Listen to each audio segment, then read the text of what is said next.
Good morning, my lovely little ghosts, and welcome to the Dark Orchard. I'm Laura. I'm Brooke. And I'm Sarah. And this is our Trinity of Terror Tour review.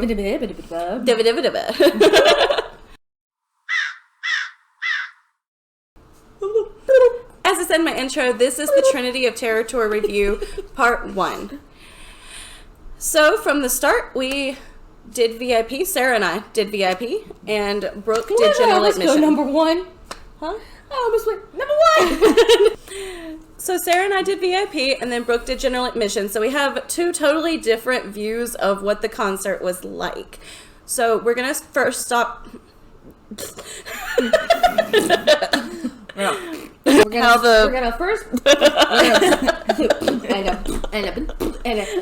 Is this the rock bottom episode? How are you doing today?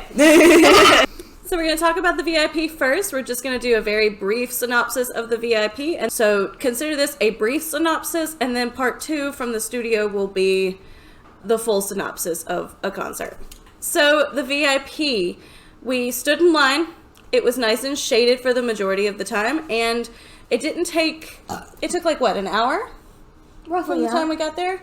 So we got there right at the check-in time, which was 3:30ish, and it took roughly an hour for us to get through the line and into the venue.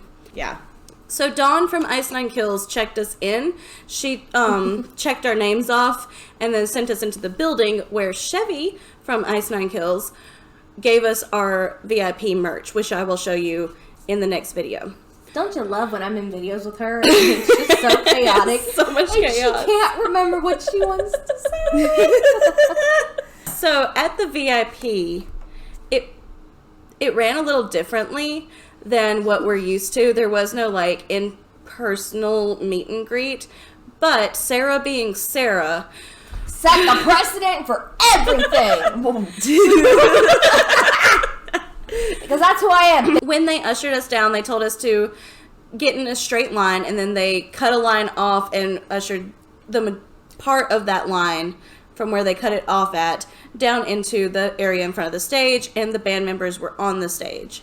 They basically had a line like the width of the front of the stage, and they're like, okay, come take your picture with Santa. It was kind of strange to be in front of the stage and not with the band, but it kind of was cool too because it was all 3 bands, or at least members of all 3 bands. I feel like it kind of mimics a Comic-Con. Yeah, kind of. Very much, yeah. Mm-hmm. Which, of course, was safer for them. And we all know that Black Veil, or some of Black Veil, including Andy, is just getting over COVID at this point. So it's a good thing.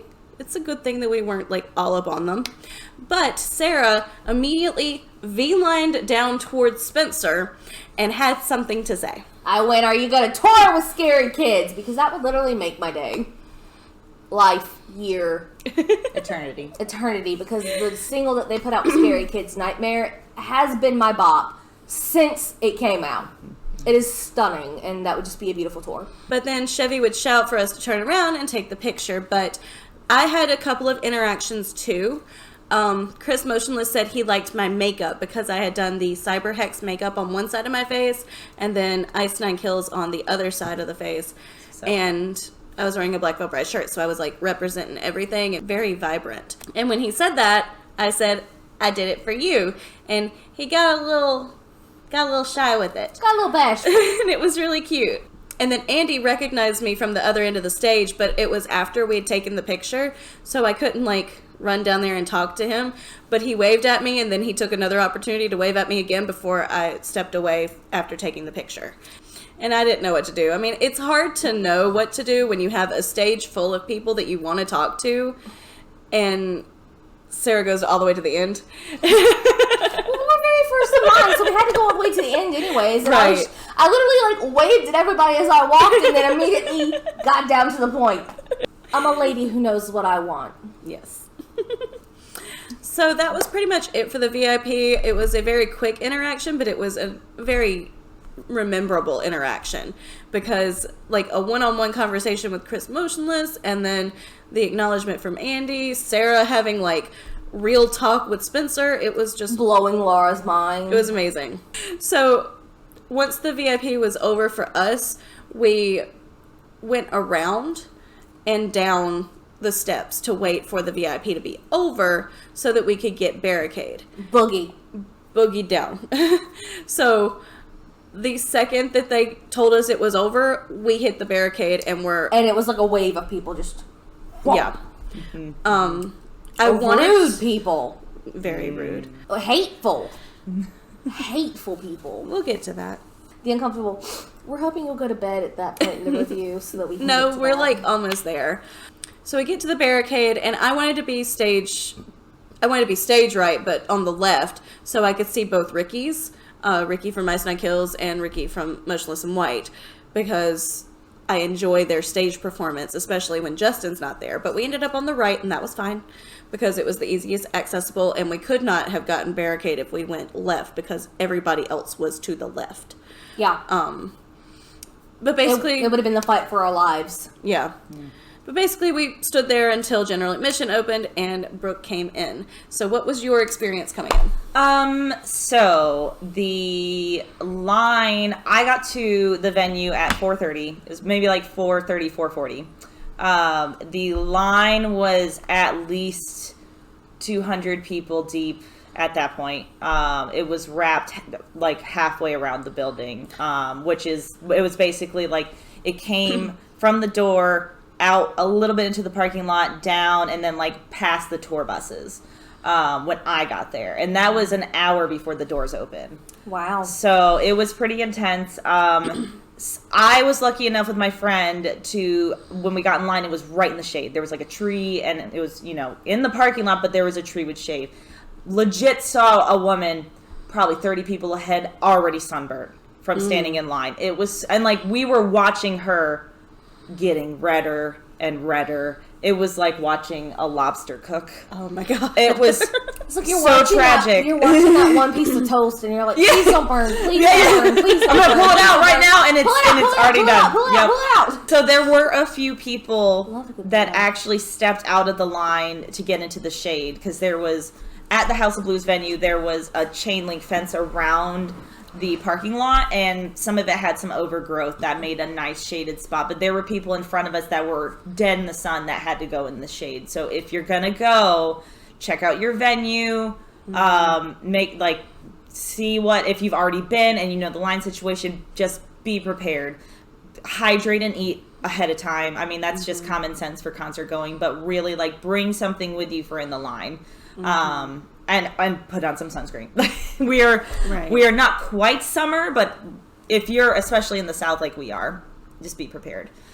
So the doors open at 5:30, and we started moving. It was probably about 5:40 when we saw movement in the line, so it wasn't too terrible. We figured, like VIP ending, it's never quite on time. Right. And it was just like a slow movement, maybe like 10 people stop for a second, 10 people stop for a second. Did meet some anime nerds in the line. Nice. This dude had an Evangelion tattoo, and we were like, what's up? So that was kind of fun. So it was nice to like be in line and interact with people. There were definitely a lot of people though that I think the heat just really was getting to them. It was such a problem. But overall, that was pretty good. It was pretty swift once you got to getting in. They did the whole security where you put everything in the bins that you have in your pockets or your purse, which I felt horrible for, because I had a little tiny bag, makeup, mirror, hand sanitizer, keys, money, everything. That bag was packed. Yeah. And they just looked at it like, yeah. I was like, I made it easy on myself, and I wore biker shorts that had 2 pockets. So I had one pocket was phone, the other was keys, wallet. That made it so much easier. You don't really need anything extra, especially if you're going to chug a bottle of water in the line, you just toss that before you go in. Yeah. So that part was actually pretty efficient. But when we got in, so, we got there pretty early. When we got in, the merch line for Black Veil Bride, or not, nope. Emotionalism White and Ice Nine Kills was right at the door, and it was already wrapped down the stairs and around the bar right there, and we literally couldn't find the end of it. Wow. So that was wild. The floor was full, like a can of sardines full. And most of the first floor was already full. Though that's, a lot of people were getting food, drinks, whatever. So there was a lot of moving parts and a lot of people that, just weren't quite squished together. But we ended up actually on the same side as you guys, right by that bar to the right. And we were able to kind of maneuver ourselves up to, there was like a little bar where the stairs to go down to the pit was, and we could get right there. And then we ended up weaseling our way to you guys. But that was very short-lived because, as you alluded to, there were some extremely rude people on that in the pit. It was, I don't even understand. Just people pissed about your presence, basically. Right. Like, Don't touch me. It's a general admission pit show. Like, you're in the pit. Yeah. Yeah. You're gonna get touched. Yeah. Insert Pulp Fiction meme here. Yeah. And we were trying to meet up with you guys, and we didn't even, I had my friend, if we couldn't get to quite where these guys were, we were okay with a few people back. Yeah. It wasn't that big of a deal. But this girl behind us was making a big deal because we stood in front of her. It's like, oh my god, people are It's a concert. Have you never people are gonna been? stand in front of you. Yes. It's like, I'm sorry. And she starts trying to pick a fight with my friend.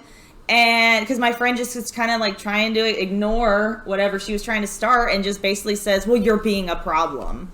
And we just were like, Not yet, I'm not. then we were the opener. It was still the opening band. It wasn't even like anybody, like from the headlining tour section. Like, it was just, they were like 2 or 3 songs in. Like, that was it. And we were already running into problems with the people.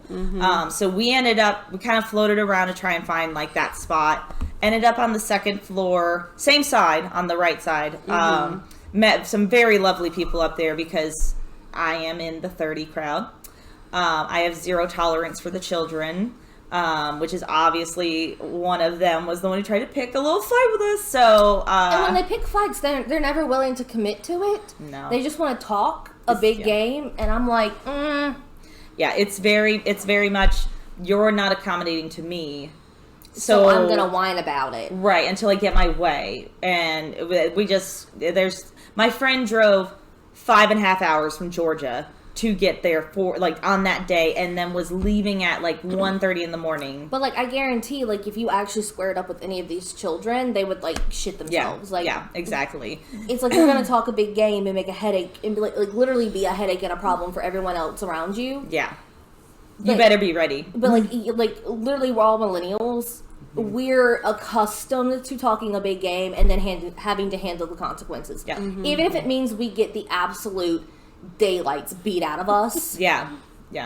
We're prepared for it. We are totally prepared for that consequence. But what we're not prepared for ever is for a child to then try to pull some shit and lie basically to get their way. So we're not, we're not prepared for children to be lying about, to the bouncers to get us kicked out, or exactly. It wasn't worth it. So, but at the same time, if that happens to me, I'm gonna double down, because if I'm going to jail, I'm going to enjoy myself before I get there. That's true. So if that does ever happen to me, I will enjoy myself before I go to jail. So if I have not drug your ass across the floor, I will before I get to jail. Yeah. Because I'm an oldest child with anger issues.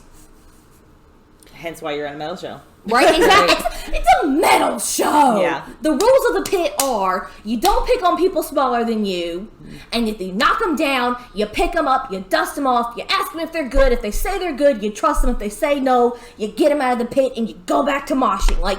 Rules of the metal show. I'm going to call this segment Sarah Says. Yes. Sarah Says. That's how a show works. Sarah says, learn the rules of the pit. Learn the rules of the pit. Or don't come to. Learn the rules of the pit, or you don't get to commit.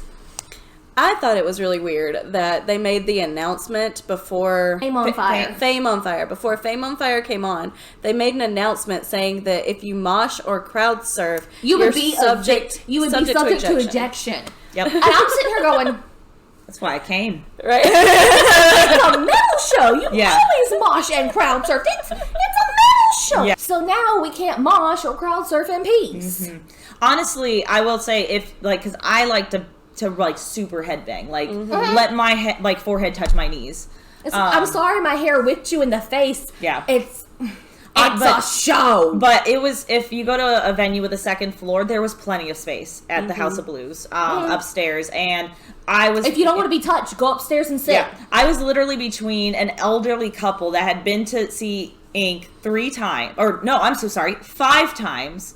And I was between the wife and then this like younger dude, and we were just like going crazy. And then I looked down at the pit, and everyone's like, and I'm like, what is this? You don't get to be barricade without a little bit of blood, sweat, and tears. Yeah. When I was going to concerts and I was younger, I never left a concert without being covered in at least 5 or 6 other people's sweat. Yeah. And bruises. And bruises. Yes. Bruises that I didn't know what they were from. Other people's hair, other people's sweat, bruises, spit, what have you. And now, like, I barely even got, like, I never got anyone else's sweat on me because no one else was moving around me. No one. Because all the little children just want to stand and go. And I'm like, this isn't a Baby Shark show. Go somewhere else. Yeah. You scream along and you get into it. Yeah, like move. So like my friend and I ended up leaving early. Like so after the Ink, so it went Fame on Fire, and then Ice Nine Kills, and then Motionless.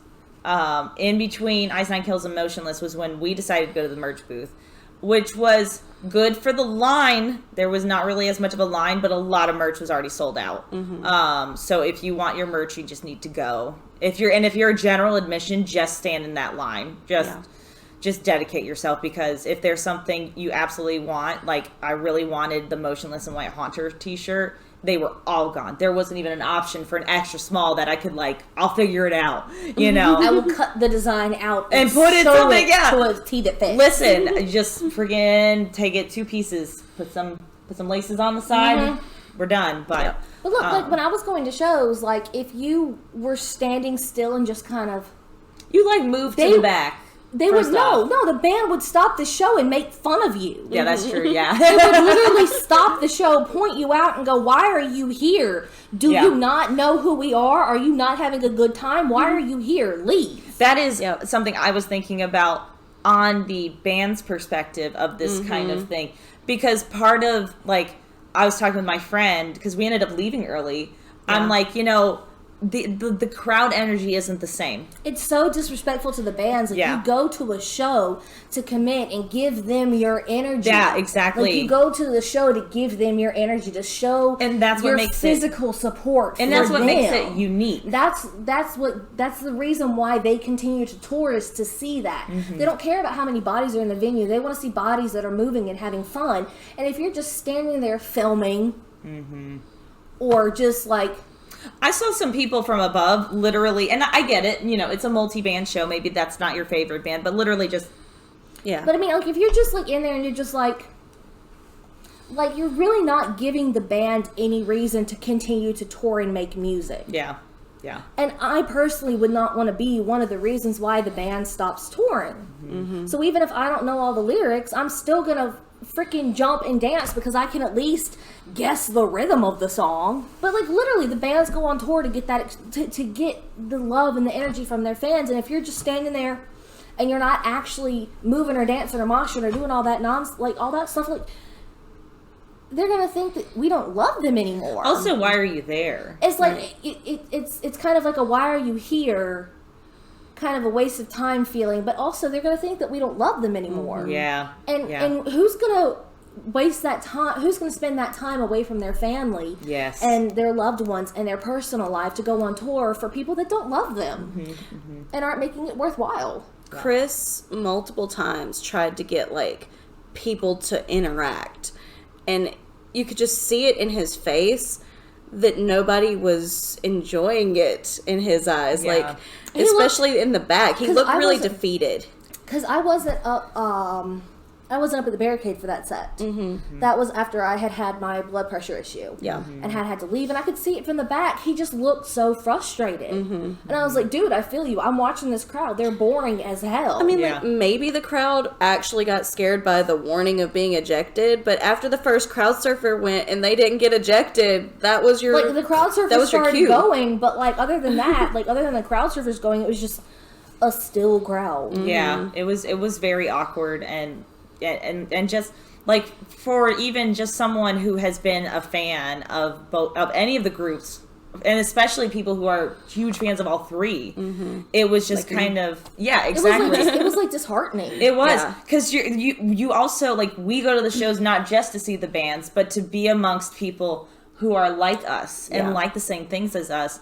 And the environment was just so hostile. You're like, why am I even in this? Like, why am I even here? Yeah. This happened later in the show than the pinpoint we're at, but the girls that were around me were saying, are you staying for Blackville? Are you staying for Blackville? Like, asking each other. And they're like, no, it's just Blackville Brides.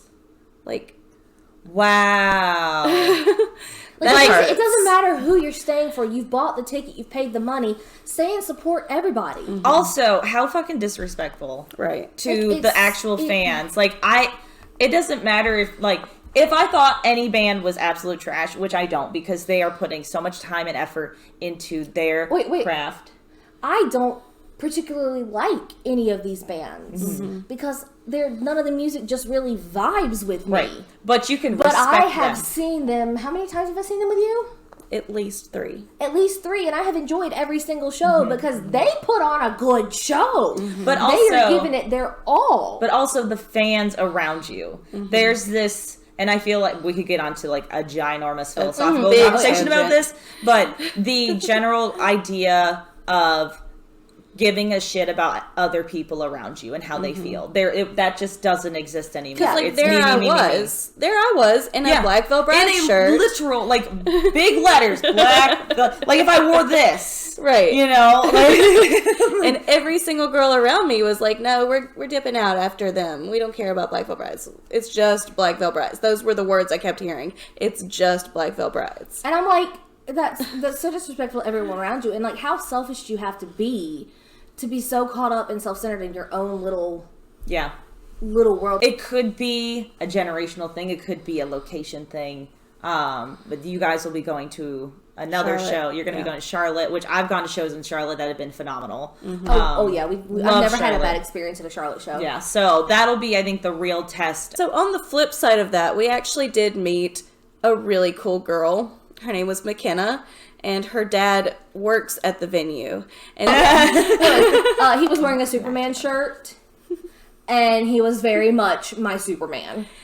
Sarah wanted food, but she didn't want to leave the barricade to go get the food. Because I know I would never get back right after Fame on Fire. Yeah. And Ice on Kills was getting ready to start. And I knew if I left, I would never get back up to them. But I was so hungry. And McKenna was like, my dad's right over there. He'll get you some food. And I was like, would he? I will pay him back as soon as the concert's over. And next thing I knew, like a security guard was handing me a plate of chicken tenders. And I was like, oh. That's amazing.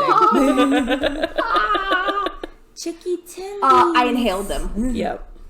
Like literally, like she grabbed half of a tender. And then she looked back and I'm like popping the lid back on the ranch. And licking my fingers, and it's completely empty. So it was a feat. It was really impressive. Yeah. There were some good chicken tenders. During the Ice Nine Kills set, we actually had a man who was ejected from the concert. But not because he was crowd surfing or any of that, because he was touching women around him and whispering gross things in their ears. Groping is the word we should use. He was groping women. He was groping the women around him and whispering creepy things in their ears, and they got the attention of the bouncers, and he was ejected, and they were asked if they wanted to press charges, but they were just like, no, we just don't want him anywhere around us, so he was asked to leave. And that was like the biggest drama that happened at the concert that I saw. I think it was actually. I don't recall anyone getting sick. A couple people I had a blood pressure issue where it dropped dramatically towards the end of it was like the very end. It was like the very last song of Ice Nine Kills No. It was after Iceland Kills. It was right before Emotionalism White started. Mm-hmm. They had already brought out the microphone stand and everything. Mm-hmm. But my blood pressure just dropped dramatically, and I was like, "Whoop! I gotta go." So I had the bouncers help me over the barricade. I needed salt and water, and I had a little shot glass of salt, and I was just with my little salt. The staff at the House of Blues was stellar. Phenomenal. Like, they got me taken care of so well. But when I was trying to make my way back from outside to the Emotionalism White set, so many people were like running up to the bar and like tripping because they were just so dehydrated and so hot because it was so hot in the pit. It was like a solid 90 degrees in the pit. It was also an extremely humid day, which I think, so when the general admission opened, and those are ginormous doors, and all those people that were hot, sweaty, and already dehydrated from standing in the parking lot, all those baked potatoes. Because literally all those baked potatoes. Because up on the second story, like, you could feel more of the air coming down, but like it was like, I was surprised I didn't actually see the steam rising from the pit, because you could feel it on your face. It was so hot in the pit. Yeah. There was one incident during the opener. Remember, they stopped the show? Oh, yeah. I don't remember what happened. She felt faint, but then she didn't actually faint. Right. Yeah. That was a lot. Yeah. It was a little sus. A little. First off, Ice Nine Kills put on an amazing show, because we almost skipped completely over the show part and went straight to Motionless. But they added new songs from the new album, and Chevy added new costumes, and she had a stuffed possum. It was just like, it was amazing to see a new show put on by Chevy. And honestly, she makes the Ice Nine Kills shows for me, because I just love to see the different characters that she comes up with. Instead of her doing a Carrie character this time, she did a character from The Evil Dead, and it looked fantastic. That was so good. They did the shower scene instead of doing Thank God It's Friday, and that also looked amazing. God, that was probably my favorite stage performance. Yeah. Out of all of them, hands down. Yeah. Like, Spencer reenacted the shower kill with the shower curtain and with the light silhouette. Behind. Oh, yeah, I get chills thinking about it. It was so good. But then all the changes and everything went really fast, and So I was fast. like, she's amazing. Someone in the audience said they don't pay that girl enough. I don't know what they pay her, but it's not enough, because she does so much, and we love Chevy. But after Ice Nine Kills, Emotionalism White came on, and of course, Chris brings great energy. They also had a performer like Chevy who came on stage and did different things. They did sparks. What would you call that? Oh, it was the grinder. Yeah. Yeah. They did like a grinder and made sparks fly, which everyone was like hiding their eyes for that part at the barricade. The barricade was padded. I know, she was so excited. She kept patting it, going, "It's padded." And he also came out with a water gun and squirted everyone. And people were mad about it. And I'm like, it's 90 degrees. Again. Hide your electronics and enjoy it. Y'all thirsty. Y'all dehydrated. What is, like, the thing that we're all saying? Drink more water. If we weren't all watching concerts through our phones, no one would have been mad about their technology. Right. So the last song that Emotionalism White played was Eternally Yours. And the note that I put in my notes app was Eternally Crushed. Because I felt literally crushed. Like, I thought I was going to be squeezed through the barricade when Chris started handing out roses during Eternally Yours. These women turned rabid. Yeah, that was my one word that popped into my head as I'm watching it, because I'm up by the bar at this point trying to like make my way down the steps. My one thought is rabid. Yep. Watch your fingers. Rabbit. Feral. I was literally bent over the barricade, and I was like, I'm just going to stay here until he's done, because they were just all over me. They were clawing like zombies trying to get these roses that are going to die. And I was like, for what? For what? And then like one girl ended up next to us with like, she had like a cup with water in it, and it was just like the bottom half of the rose. stick. It was a stick with leaves on it. She's like, I have to make sure I preserve it. And I was like, Preserve what? Trash. You have trash, madam. You have a bag of trash. You have, damn it.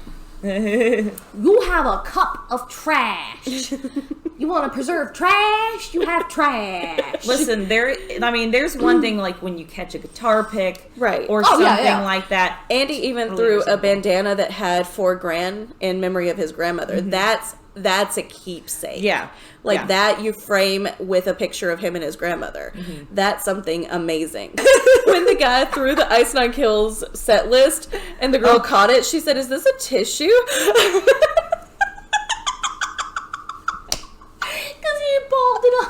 Oh my god! And I was like, "I'll take the tissue." And you're like, Listen. Look, if this was like the 80s with like the hair metal bands, they'd be like, "God, that's my tissue!" This is that today, Yeah. but with just dead plants. But Emotionalism White is another one of my favorite bands. All three of these bands are my favorite bands. So Black Veil Brides played last. So because Lonnie couldn't be there, I actually wore my eagle necklace to, represent Lonnie Eagleton because he wasn't there. R.I.P. dude. If you don't know, Lonnie broke his leg on stage because he ran into the other guitarist, Jake Pitts, and broke his leg. But Black Veil Brides always puts on an awesome show. They didn't have anyone acting out parts of their songs like the other two bands, which I feel like would have just been like the perfect addition to this tour specifically, is if all three bands had an actor or like a Volunteers techie. tribute. Or like a techie to do that kind of thing. Especially with the Phantom Tomorrow album being out and the comic book, we could have had a techie dressed like the Phantom or dressed like Blackbird or dressed like Nine and at least been part of Scarlet Cross and Crimson Skies, like some of the songs that they played that were specific to the new album. I would have loved to see that, especially with the other two bands going real heavy into having an actor on stage. But I always enjoy seeing Andy on stage. I always enjoy seeing Black Veil Brides. And Cece had at least 4 stuffed raccoons on his drum set, which was amazing. There was even a raccoon on the back of his seat, so it was just for him. Love that. I feel like that was like the penguin at the aquarium. Right. Emotional support raccoon. Yes. So that's pretty much all I had to say. Do you guys have anything else you need to say about the concert? So overall, I think that the Trinity of Terror Tour was a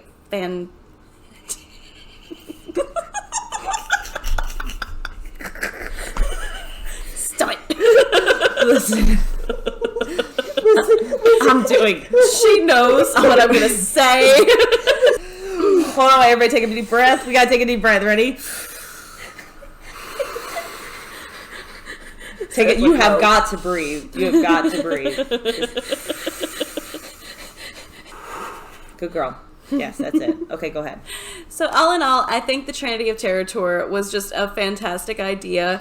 I really, really, really enjoyed seeing 3 of my favorite bands together in a concert setting. Laura, I'm trying so hard. And got so far. But it doesn't even matter. You can do the outro and mimicking you and not laughing. All right. So all in all, I think that the Trinity of Terror Tour was an amazing idea, and seeing them on stage, it was amazing. The VIP part was fantastic, seeing all of these faces that I've seen individually tour before together. It was mind-blowing, and I can't wait to see them again on Tuesday because we are filming this on the Monday before we go see them the second time. So I'm really excited for that and really excited to do that second video. Good job. So for the comments down below, if you've been to this tour, what was your favorite part of the tour? If you don't talk to me about that, tell me which of the 3 bands is your favorite. And if you don't talk to me about that, just talk to me about something, because I love for you to talk to me down in the comments. Talk to me about how amazing it is that I can mimic her without even looking at what she's doing. And I'm in the middle. I'm the buffer. Thank you so much for watching. I hope you enjoyed this video, and I hope you come around again soon. Say bye. Bye. You disturbed. Me deranged. Dissociated, disturbed, deranged. Is that the new Live, Laugh, Love? Yes. Dissociated. I've got a cricket. deranged. I'm making it. Do it. T-shirts. Next video I'm in. We're going to wear them. Yes. Can I go to bed, please? Can I go to bed?